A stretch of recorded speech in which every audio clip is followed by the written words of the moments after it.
You usually think of a teacher as someone just standing at a chalkboard, right? Handing out a syllabus and sending you on your way, like a clean, safe transaction. Right. Totally normal. Yeah. But what if that chalkboard is entirely shattered? That's what makes the CBR article by Bidisha Mitra so fascinating. Today, we're doing a deep dive into 5 anime mentors who didn't just teach. They sacrificed, like, their powers, limbs, and even their lives to forge a hero. It completely reframes how we think about legacy, honestly. These are mentors who have literal skin in the game, turning teaching into this ultimate act of devotion. Exactly. Our mission today is to explore how true mentorship in these stories demands that absolute visceral sacrifice. And think about your own life for a second. Have you ever had a teacher who completely changed your trajectory? Oh, that's such a good question to start with. Okay, let's unpack this. We start with mentors who elevate the absolute underdogs. Take All Might from My Hero Academia, right? Yeah, classic example. He sees this innate bravery in a completely powerless kid, Deku. And he decides to pass on his immense one-for-all quirk, knowing it drastically diminishes his own safety.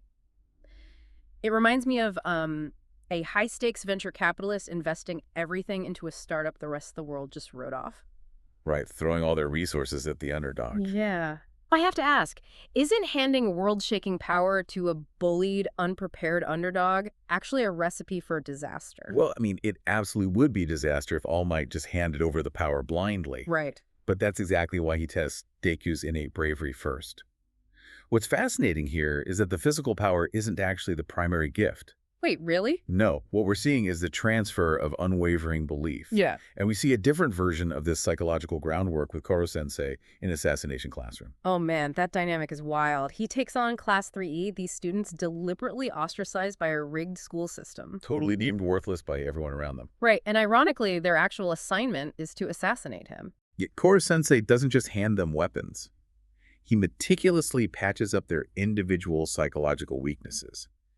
In both cases, the mentor's real investment is building the hero's essential foundation of self-worth. Yeah, because the massive physical power assassination skills only work if that psychological bedrock has been restored first. Exactly. Without that belief, they just crumble. Here's where it gets really interesting, though, because psychological belief can only take an underdog so far, right? Yeah, eventually it hits the real world. Exactly. It's put to the ultimate test in the physical world, and that's where we see the source material pivot from emotional support to literal sacrifice.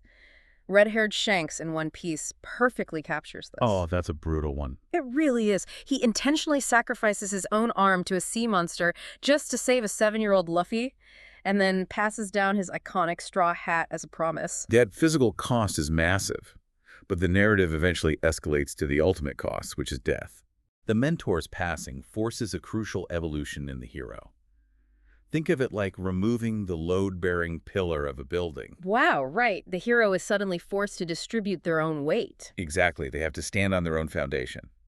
We see this with Kyojuro Rengoku in Demon Slayer. His death while fighting to protect others leaves Tanjiro with a life-altering moral compass. Encapsulated in the mantra, set your heart ablaze. Yes, precisely. That makes the stakes so much more permanent. The mentor just isn't there to catch them anymore. And that escalation reaches its peak with Jiraiya in Naruto. Oh, absolutely. So tragic. Right, he is murdered by his own former pupil, Nagato. That doesn't just make Naruto sad, it completely shatters his naive worldview. It forces him to witness the generational consequences of violence. Yeah, the vicious cycle of hatred. And that trauma is what pushes him to finally master Sage Mode, this deeply spiritual power. It fundamentally changes their motivations, Before the loss, the hero is often acting out of a childish desire, like wanting to be a cool pirate or a famous hero. Yeah, it's very innocent. But the mentor's sacrifice shatters that innocence.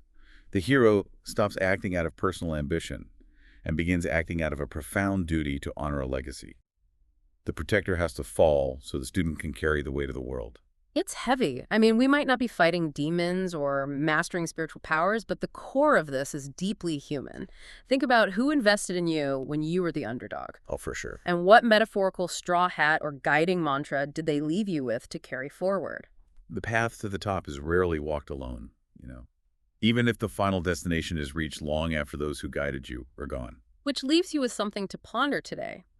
If the greatest heroes are forged almost entirely by the trauma of losing their mentors, does that mean true greatness can never actually be achieved in isolation?